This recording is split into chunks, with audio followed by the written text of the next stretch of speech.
This is day 210 of startup. So 2 days back, I got this message from one of the prospects, which says that even a call with pre-recorded messages in it, even though it's not an artificial voice, still a robocall.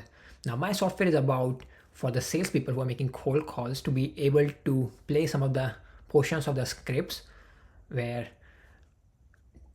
in the live calls, because salespeople often have difficulty in remembering a lot of scripts. So while they are in a call, instead of speaking, they can play these scripts. Now this is like not exactly a robocall.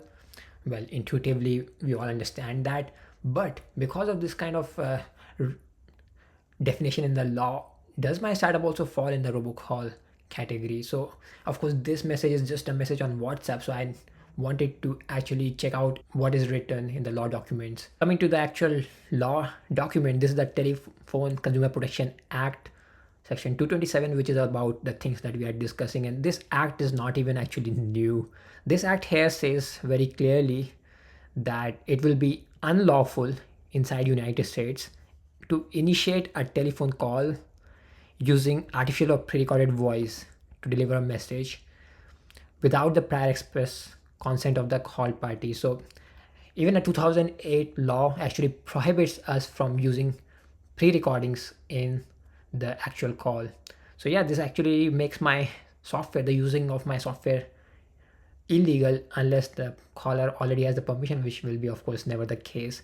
But then like I read and reread this and I found a little bit of a flaw here. If you see this word to initiate, then I think this sentence means to say is that it is illegal to initiate a call using pre-recorded voice, but I think it's okay to use the pre-recording voice after the call has been initiated, like after someone has already spoken. So maybe this saves my software. Now you may be thinking that this is too much, am I like being too hopeful here with this legal interpretation? But I think that's how the law works. Now here's a case that actually supports my reasoning. So this is a case from 2020 where there's one company that was using soundboard technology to be able to send voice recordings in a live call while the agent was also there and he could also speak. But in this case, actually, they were misusing this technology and they were using these live recordings to initiate the calls with many people at a single time, and only the ones who could continue, the agent will talk to them. So they did not win the case, but the court observes here in this paragraph here, paragraph 17. Now, I will not read the paragraph, but the court says that even if the initial recordings are being selected by the live operators, they are still recordings. The call is still beginning with the recording, and so it is illegal. But then it also says that our ruling is limited to calls that are initiated using an artificial or pre-recorded voice message. So the ruling is only limited to the calls which are initiated by artificial voice. But if the call is being introduced by a live operator, then it's a different thing. But the petitioner here in this case did not give any example of that, and they were actually misusing the call, the soundboard technology. So this does seem to suggest that if the in the, that wording of the law, if the call is not being initiated by a artificial or voice recording, then I think it's okay. So yeah, I think that does save my software for a while. But then there's a new law now, you know. So this whole older law did not use the word robocall, and if you see the WhatsApp message that I shared in the beginning, there's this mention of the term robocall. So now this robocall terminology is being introduced very recently, and recently I think there's some person named Palon who introduces a comprehensive legislation to curb onslaught of annoying and abusive robocalls. And in that legislation they define robocall, and that is the legislation. So it is not yet passed. It was introduced in the some kind of, I don't know how US law works, but in Senate or whatever in February this year. And it actually says instead of pre-recorded voice and artificial voice, it just uses the term robocall, and it has a certain definition of robocall.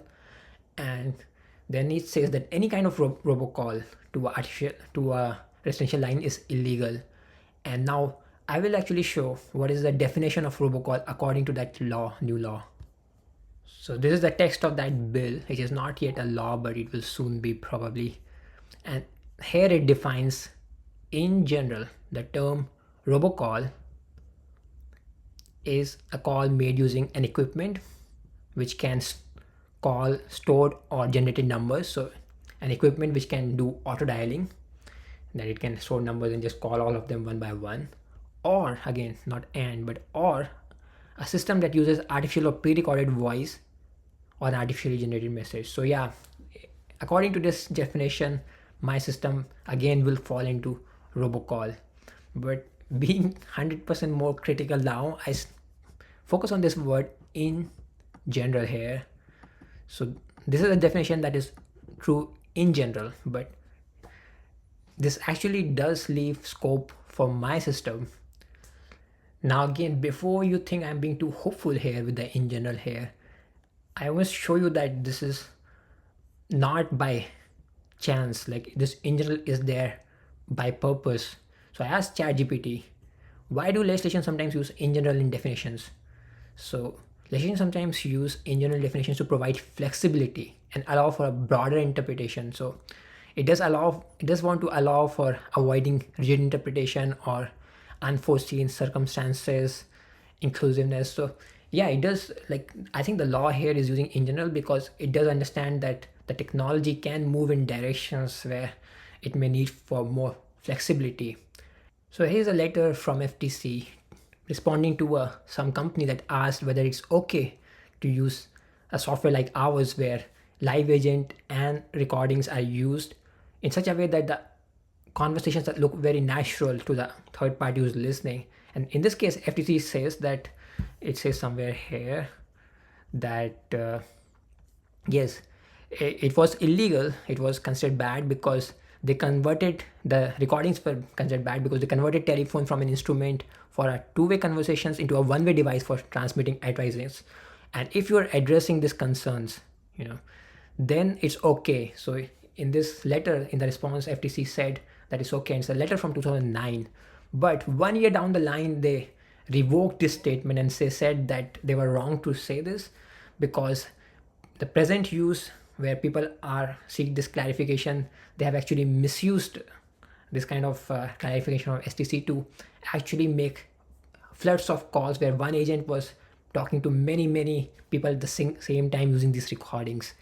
But at that, in this revocation, in this letter where they go back on their point of view, they do say that the present technologies do not avoid that abuse, but in future, if there's a technology that comes that can actually mimic a very natural conversation using live recordings, then we can once again review these things. So now that future has come, our software does indeed work on that principle of trying to mimic a natural conversation using live recordings. But then people have already written such things where it is hard. Like, the law as it is written right now is a little bit biased against even a fair use like ours. So I don't really know whether it's safe to continue to work on this startup or we should look for a pivot.